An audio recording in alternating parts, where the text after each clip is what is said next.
السلام علیکم dear viewers, آپ کے فیورٹ طبی انفارمیٹو چینل دارالحکمت سے میں ہوں ڈاکٹر شبیر احمد۔ ہمارا آج کا ٹاپک ہے بدلتے موسم میں وائرل انفیکشن سے بچنے کے 6 آسان طریقے۔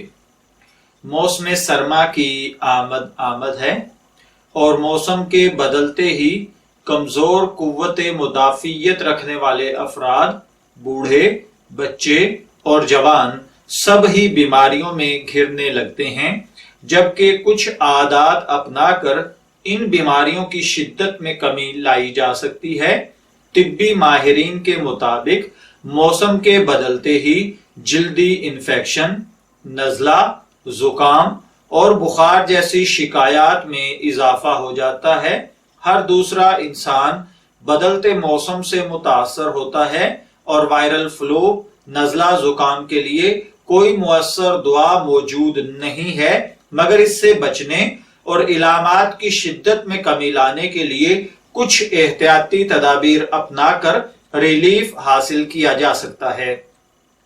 وائرل فلو سے بچنے یا متاثر ہونے کے بعد علامات میں شدت میں کمی لانے کے لیے 6 آسان ترین ٹپس لے کر میں آپ کی خدمت میں حاضر ہوا ہوں۔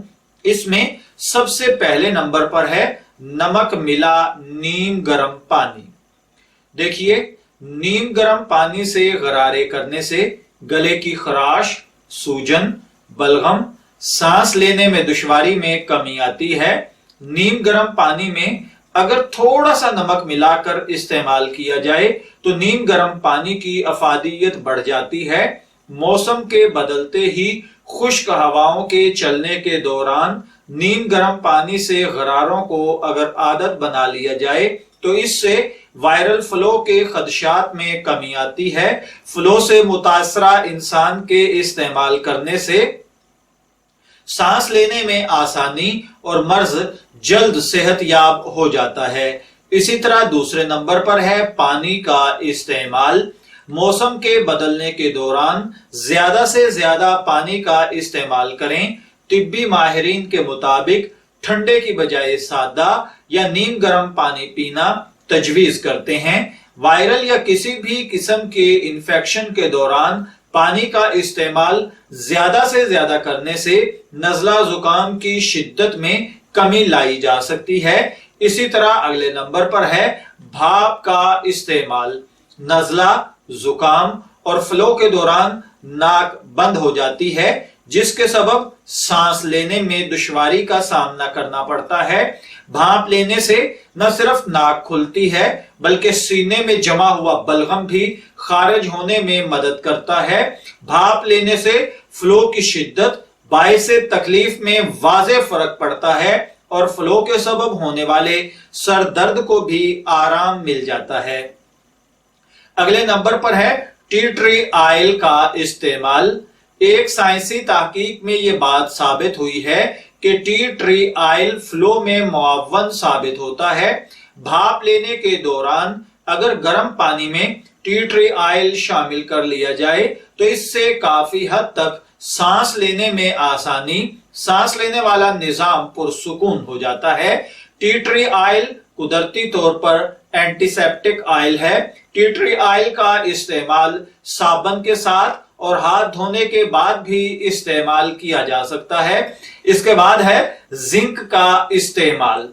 زنک کے استعمال سے انسانی جسم میں قدرتی طور پر بیماریوں سے لڑنے والے خلیات کی افزائش ہوتی ہے۔